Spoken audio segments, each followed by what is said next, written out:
नमस्कार, बातमी जनतेच्या कर्णधार न्यूज। कल सत्ता पक्ष और आज भी सत्ता पक्ष के नेताओं ने 2008 के मुंबई के हमलों का जिक्र किया, बार बार कहा कि मनमोहन सिंह जी की सरकार ने कुछ नहीं किया।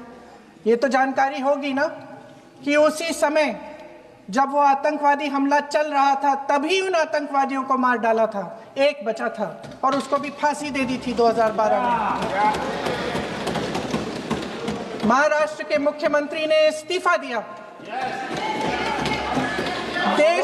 देश के गृह मंत्री ने जिम्मेदारी लेकर इस्तीफा दिया।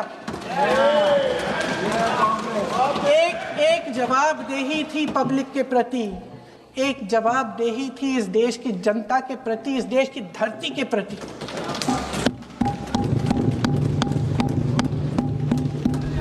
राजनाथ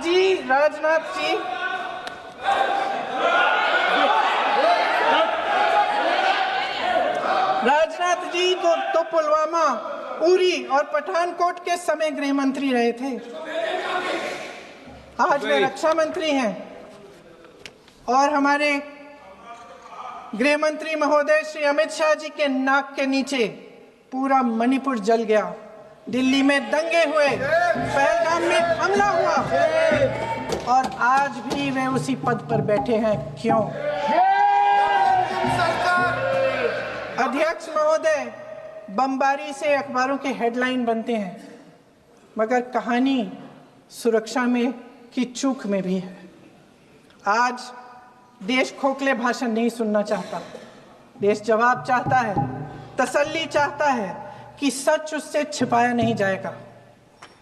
देश जानना चाहता है कि उस दिन अप्रैल 22, 2025 को क्या हुआ और क्यों हुआ। आप तो खुद अपनी पीठ थपथपाने में लगे रहते हैं। सेना, देश, संसद से सच छुपाते हैं। ऑपरेशन सिंदूर जब शुरू हुआ, हम सब ने समर्थन किया, सब एकजुट होकर खड़े हो गए इस देश के लिए। दोबारा होगा, दोबारा खड़े हो जाएंगे। अगर हमारे देश पे हमला होता है तो यहाँ इस सदन में किसी भी पार्टी का हो, कोई भी हो, सब आपका समर्थन करेंगे। और हमें अपनी सेना पर गर्व है कि उन्होंने इस बार भी दृढ़ता से लड़ाई लड़ी, धैर्य से लड़ाई लड़ी, वीरता से लड़ाई लड़ी। लेकिन इस ऑपरेशन का सिंदूर का क्रेडिट, उसका श्रेय तो हमारे प्रधानमंत्री जी चाहते हैं। सही भी है, ठीक है, सही है, श्रेय ले। ओलंपिक्स में हमारा मेडल आता है, उसका भी श्रेय लेते हैं, लेकिन सिर्फ श्रेय लेने से नहीं होता नेतृत्व, जिम्मेदारी भी लेनी पड़ती है।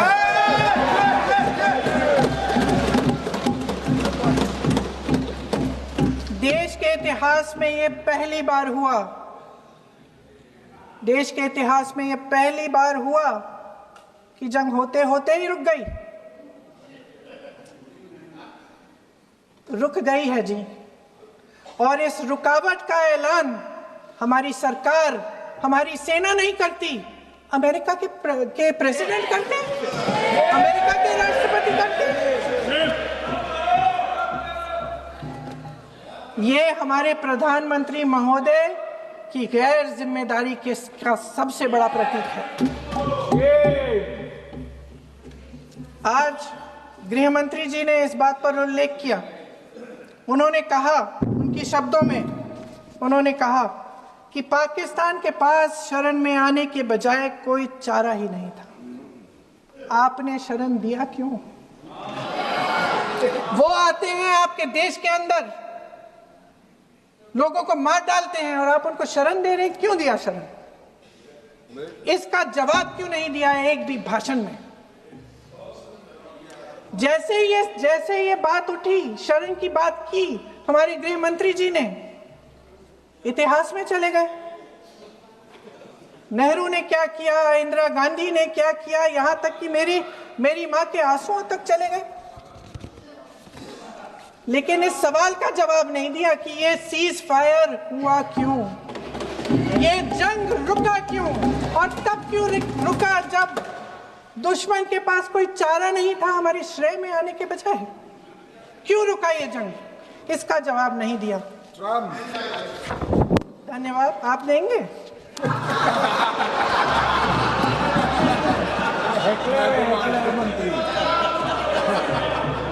देना भाई देना, आपको टाइम मिलेगा तो।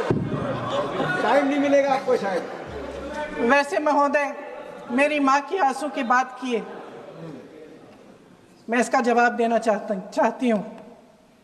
मेरी माँ के आंसू तब गिरे जब उनके पति को आतंकवादियों ने शहीद किया,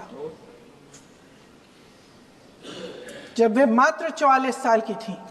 और आज अगर मैं इस सदन में खड़ी हूं और उन 26 लोगों की बात कर रही हूं, मैं इसलिए कर रही हूं क्योंकि मैं उनका दर्द जानती हूं, महसूस करती हूं।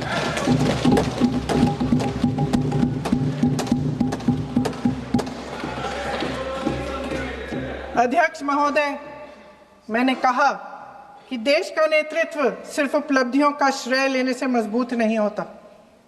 सफलता और विफलता दोनों की जिम्मेदारी लेने से बुलंद होता है। ये सोने का ताज नहीं है, कांटों का ताज है। अध्यक्ष महोदय, जब सरकार झूठी और कायर हो तो वे बहादुर से बहादुर सेना के साहस और पराक्रम को भी कमजोर कर देती है। देश को प्रतिशोध के साथ साथ सबके प्राणों की रक्षा का प्रण चाहिए। सेना की शक्ति के साथ सरकार की सच्चाई भी चाहिए। महान देशभक्त शहीद इंदिरा गांधी जी, जिन्होंने सफल कूटनीति के बल पर अमेरिका के राष्ट्रपति निक्सन का मुकाबला करके पाकिस्तान का विभाजन करवाया, बांग्लादेश बनाया, 1 लाख पाकिस्तानी सैनिकों को आत्मसमर्पण करने पर मजबूर किया, उन्होंने कभी इसका श्रेय लेने की कोशिश नहीं की। ऑपरेशन सिंदूर का मकसद अगर पाकिस्तान को सबक सिखाना था तो शायद ये मकसद अभी अधूरा है, क्योंकि हमारी कूटनीति विफल रही है। इसका प्रमाण यही है कि ऑपरेशन सिंदूर के बाद एक पाकिस्तानी जनरल, जिसके हाथ खून से रंगे थे, अमेरिका के राष्ट्रपति के साथ बैठकर लंच खा रहे थे। अगर ऑपरेशन सिंदूर का मकसद आतंकवाद को खत्म करने का था तो पाकिस्तान को संयुक्त राष्ट्र के आतंकवाद विरोधी समिति का अध्यक्ष चुने जाने से इस मकसद को धक्का लगा है। इसकी जिम्मेदारी कौन लेगा? क्या हमारे प्रधानमंत्री लेंगे? क्या उनमें ये हिम्मत है? नहीं है। अगर इस ऑपरेशन के दौरान हमारे जहाजों का नुकसान नहीं हुआ तो सदन में इसे साफ साफ कहने से क्या डर है? क्यों नहीं कहा है?